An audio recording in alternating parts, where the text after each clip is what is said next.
Chapter 0. If something concludes without ever beginning, does it ever even exist at all? Or can something that never was still somehow cease to be? Can something only have an ending? This story is not a story. It is but the briefest of thoughts, an unexpected creative spark. The simple product of one free and impassioned night, of penetrating thoughts releasing towards a receptive mind, and of a planting of words upon fertile white space. It was the smallest sliver of an idea that flared up, only to be forthrightly snuffed out. An exercise in exploration, and nothing more. It has no continuation, no hope for finality or resolution, and will never grow into anything more. It exists only as a tiny testament unto itself, a concept without conception. But is a story that isn't told still a story? Or does its completion alone qualify its existence? Does its unwritten nature mean that it never was? And do the thoughts that formulate it count for nothing if it fails to reach fruition?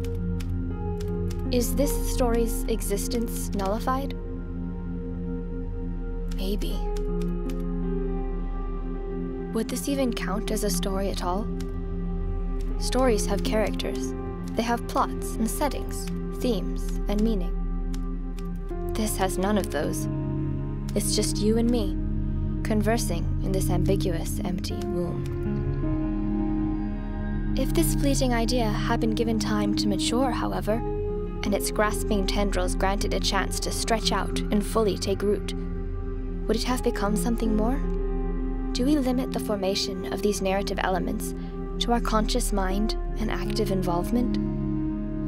Or rather, do we understand that with time and attention, with nurturing, contemplative care, and the safe spaces we afford them, stories often blossom and grow on their own? Is it different for all of us? How many times have your breakthroughs and answered questions arrived through dreams? This story is not a story. We can decide it's not. We can pull the plug that leeches our mental space and energy and banish its existence from our minds. They are our minds, after all. We preside, decide, and pronounce total judgment. But as we presume to sit as gods, determining which inklings we let live and which ones die, how do we judge? By merit? Convenience? Potential or practicality? Could this beleaguered little glimmer have been allowed to continue if it had only been able to prove its worth? Did it possess some inherent, unredeemable defect? Or was it just a bad time? And as we convict the ideas we find unfit, do we dispel them so completely as to wipe away the totality of their existence entirely? Do we truly harbor that power? Why do so many unworthy, unwanted ghosts still lurk in the depths and corners of our minds, whispering of disembodied scenes and broken facets of inspiration? Every life has a story, but does every story have a life? It depends on the definitions and what we view life to be. But at some point, both life and stories must traverse across the line of existence and reality. We all must somehow reach the state of being alive. Can we trace that event back gradually until it's tiny enough to be considered nothing? Or is there still some small but definitive blip in the timeline that suggests life has begun?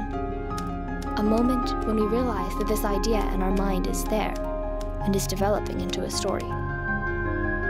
If we look at ourselves, we can see these developing stories manifest clearly. Whether heroic or villainous, adventurous or seemingly mundane, long and arduous or regretfully brief, each of these stories is one of a kind. They're uniquely our own, and even when these stories are cut tragically and shockingly short, it cannot be denied that their life story still existed. But if they're cut off, does that make them any less of a unique and exclusive story? What about when they're ended so early as to never even have started? Can the core concept of a story be considered not living? Is pre-life and unalive the same? Every story has a life, but will every life have a story? That's up to us to decide. This story has become a story. After all, stories have characters. They have plots and settings, themes and meaning. This now has those things. Did I not evoke the image of you and me, conversing in this ambiguous empty room? It may not be a very good story, but can its existence be denied as anything other than what it is? This story is a story, but it will never be told. Its allotted time is over. The night is at its end, and the time for its destruction draws near. Plenty of other projects and commitments scream for attention, loudly competing for priority in our already overswamped minds. And this story has no voice. This story is not a story, and therefore will be given no name. It will forever remain as it never was. Untitled, incomplete, unfinished, yet over, terminated, a paradoxical legacy. How are we and our beloved projects any different from what this could have been? Save that we were given a chance to live and grow and to scream our stories in the light of day. Save that we at least had a chapter 1. The end.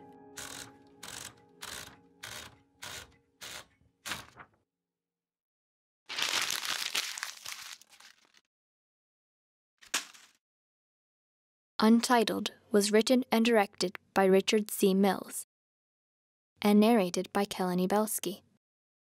Sound was edited by Christian Carlson.